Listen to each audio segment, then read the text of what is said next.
5 ವರ್ಷ ನಮ್ಮ ತಂದೆಯವರ ಸಿ ಎಂ ಆಗಿರ್ತಾರೆ, ಹೈಕಮಾಂಡ್ ಗ್ರೀನ್ ಸಿಗ್ನಲ್ ಕೊಟ್ಟಿದೆ ಅಂತ.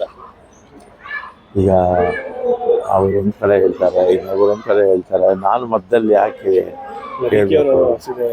ನಮ್ಮ ಹೈಕಮಾಂಡ್ ಅಂತ ಕೂಡ ಹೇಳ್ತಾರೆ. ಯಾಕೆ ಅದಕ್ಕೆ ನಾನು ನೋ ಕಾಮೆಂಟ್ಸ್ ಅಷ್ಟೇ. ಅಲ್ಲ, ಈ ರೀತಿ ಚರ್ಚೆಗಳು ಆಗ್ತಿದೆ ಸರ್. ಚರ್ಚೆ ಆದ್ರೆ ಪಕ್ಷಕ್ಕೆ ಹೊಡೆತ ಈಗಾಗಲೇ ಆಗಿದೆ. ಸಿದ್ದರಾಮಯ್ಯ ಅವ್ರ ಪುತ್ರನೇ ಈ ರೀತಿ ಹೇಳ್ತಿರೋದ್ರಿಂದ ವಿವಾದ ಮತ್ತೆ ಹುಟ್ಟುತ್ತಾಗಿದೆ. ಈಗ ಈ ಥರದ ಚರ್ಚೆಗಳು ಸಾರ್ವಜನಿಕರು ಆದರೆ ಪಕ್ಷಕ್ಕೆ ನಷ್ಟ ಅಷ್ಟೇ. ಇದನ್ನ ಅರ್ಥ ಮಾಡ್ಕೊಬೇಕು, ಪ್ರತಿಯೊಬ್ಬರು ಕೂಡ ಅರ್ಥ ಮಾಡ್ತಾರೆ. ತಿಂದವರಿಗೆ ಆ ಅರಿವಿಲ್ಲ. ಪ್ರತಿಯೊಬ್ಬರು, ಅವರೊಬ್ಬರೇ ಅಲ್ಲ, ಅವರೊಬ್ಬರೇ ನಾನು ಹೇಳಲ್ಲ, ಅವರೊಬ್ಬರೇ ಮಾತಾಡ್ತಿಲ್ಲ, ಇನ್ನೂ ಭಾಳ ಜನ ಮಾತಾಡ್ತಾ ಇದ್ದಾರೆ. ಒಬ್ಬರೇ ನಾವು ಹೇಳಬಾರ್ದು, ಭಾಳ ಜನ ಮಾತಾಡ್ತಾ ಇದ್ದಾರೆ. ಅದರಿಂದ ಎಲ್ಲ ಮಾತಾಡ್ತಾ ಇರ್ತಕ್ಕಂಥ ಎಲ್ಲರಿಗೂ ಕೂಡ ಮಾತಾಡಬಾರ್ದು ಅಂತ ಮನವಿ ಮಾಡ್ತೀವಿ. ಉಸ್ತುವಾರಿ ಜಿಲ್ಲೆಯ ಸಚಿವರು, ಶಾಸಕರುಗಳು ಹೇಳ್ತಿದ್ದಾರೆ ಸರ್, ಈ ಅವಧಿಯಲ್ಲಿ ಅವ್ರು ಮಾತಾಡಿದ್ರು ತಪ್ಪು. ಈಗ ಯಾರೇ ಸಾರ್ವಜನಿಕವಾಗಿ ಯಾರೇ ಮಾತಾಡಿದ್ರು ತಪ್ಪು.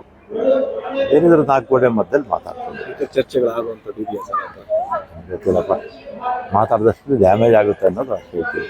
ಯಾರೇ ಮಾತಾಡಲಿ, ನಾನು ಮಾತಾಡಿದ್ರು ಡ್ಯಾಮೇಜ್ ಆಗುತ್ತೆ.